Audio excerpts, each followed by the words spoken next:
Russel Brand just got demonetized on YouTube. I want to share my thoughts on this, and there might be things I say that you don't agree with, but that's okay because it's my platform and I just want to share my opinion with you. So here I'm reading kind of what happened, and it basically says YouTube blocked Russel Brand for making money off the platform, and BBC pulled some of his shows from his online streaming service in the wake of the R word and sexual assault allegations against the comedian turned influencer. And here's another interesting thing that happened. YouTube said in a statement early Tuesday that it had suspended monetization on Brand's channel for violating its creator responsibility policy, which means if a creator's off-platform behavior harms our users, employees, blah, blah, blah in any way, they can shut it down. Okay, let's get into it. So interesting situation. You might have very differing views on it, but I want to share my opinion with you. I think the world that we live in and the laws that we have are innocent until proven guilty. Now, yes, Russel Brand has allegations towards him, but that's what they are. It says it right here. It says sexual assault allegations. Allegations isn't a judgment that has been held against you. You haven't been convicted of these crimes. You haven't been proven guilty. So with allegations, you can lose your shows on BBC, and with allegations, you can lose your monetization and be deplatformed. That should be very horrifying and very scary to people like you and I, who are small time people, who are, maybe you're a business owner, maybe you are a blue collar worker. I don't know, but most of us aren't like multi-mega millionaires or billionaires. And if you look at Russel Brand, well, probably to him, the financial loss that he's going to face is not maybe that big because he already is a big celebrity. He already has made a lot of money and probably has a lot of money. Being demonetized for him, okay, great. Not that big of a deal. But for a lot of other creators and for a lot of other business owners, they would get wiped out. Most creators don't know how to monetize their brand. They don't know how to make money off of YouTube except for the AdSense that YouTube pays them. If they lose their AdSense, all of a sudden, they're essentially deplatformed. They have no way of making a living, and now they have to do something else to make a living. They can't do what they were doing, even if they were helping teach people a lot of new valuable things.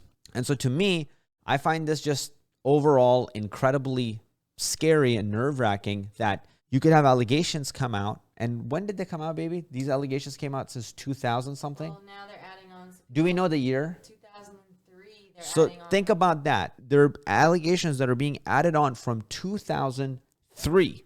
It's 2023 right now, 20 years later. So you could have a lawyer that finds one person saying one thing and then is like, you know what, I'm going to go on a hunt and I'm going to gather the entire cattle around. So then he goes and hits up an ex-girlfriend here, hits up an ex-wife over here, hits up like one girl that he saw at some point over here, and goes all like 20 years back. And then there are girls coming out that are like, I'm not even sure if you assaulted me, but sure, since we're just tacking this shit on, like, let's just jump in. Now, I'm not saying he didn't assault them. I have no idea. But here's what I do know. He hasn't been proven guilty. Here's what I also do know. There isn't like hard evidence. So it's hearsay right now. It's rumors and it's somebody saying something. And we have to be, I think, as strong in our judgment, not just towards somebody who could potentially be, the perpetrator, but we also have to scrutinize who's making these claims, what's actually happening. Because, I know we don't want to victim blame in the United States, but we don't know if they're the victim yet. We don't have proof. So what is this fucking weird culture that we have going on where if anybody becomes the victim or even claims they're the victim, everybody just goes, yes, you're a victim. I'm going to back you up. Fuck the other guy. We don't have proof. But yes, we've also learned from the Amber Heard situation that she was the one who cried wolf, right? She cried wolf. And then what happened? She literally went to go destroy Johnny Depp's life. And a lot of people were on her side. And he lost a lot of films. He lost so many films. He lost so much money. All for what? She was proven wrong, right? And in fact, she was the one who was actually abusive in certain situations. And there's irreparable damage. So my girlfriend is saying this. I'm translating this for you guys because she's not near the mic. So there's irreparable damage that happens in these situations where Johnny Depp can get his reputation back. I mean, it's permanently scarred in a certain way. Yes, a lot of people know he won, but there's a lot of people who just don't even probably want to do business with him at this point. But yes, that's what happens. That's very scary that somebody can come and make a claim against you and you spend decades building something meaningful and amazing, and all your hard work can be destroyed overnight, and you can be scrutinized by the entire world and to look at you a certain way, and then your reputation goes down to shit.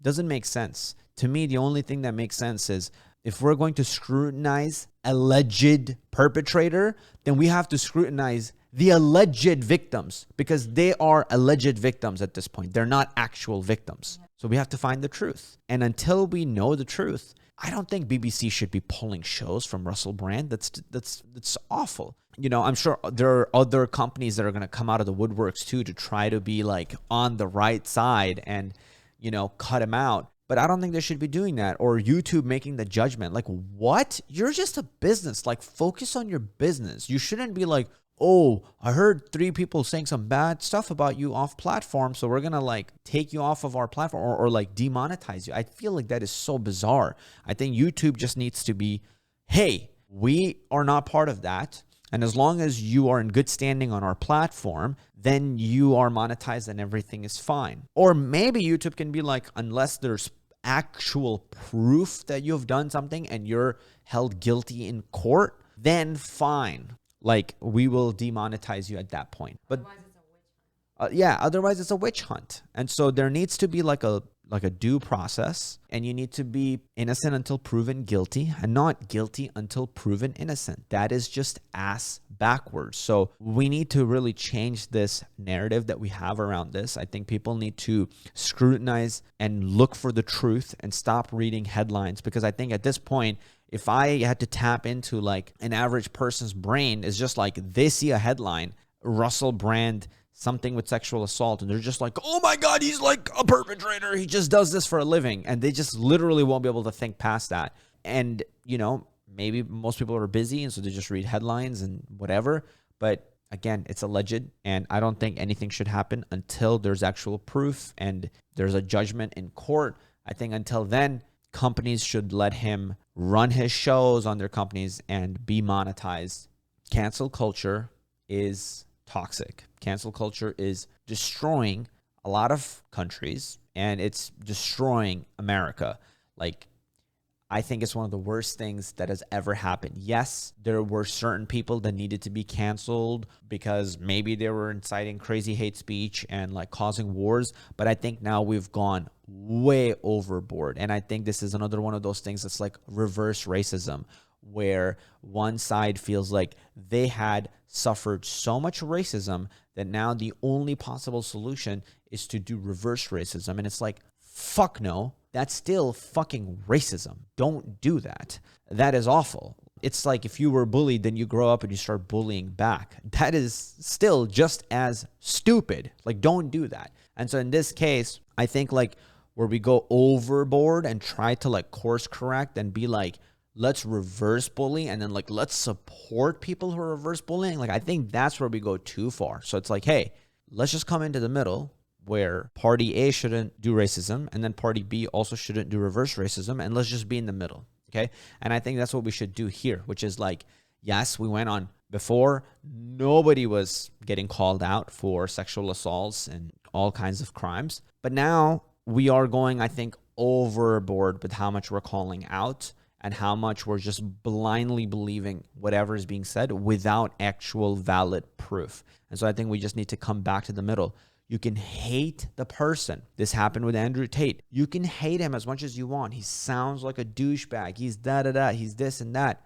Until there's actual facts on the table, you don't know if that person is a sex trafficker or a criminal. What we do know is like, you just don't like him, or we don't like this person. And that's totally fair. Like, that's what America is about, and there's freedom of speech is about, and that's fine. But I think when we just get into witch hunts and we go overboard, I think that's dangerous. So let's just reel it back in and let's find that balance. This is your host, Rafa Qazi. You're And your producer, Amberly Shaw. Guys, give it up for her because she did the topic for today's video. You know, go show her some support, and she did the research. I hope you enjoyed it. I will see you in the next video. Peace.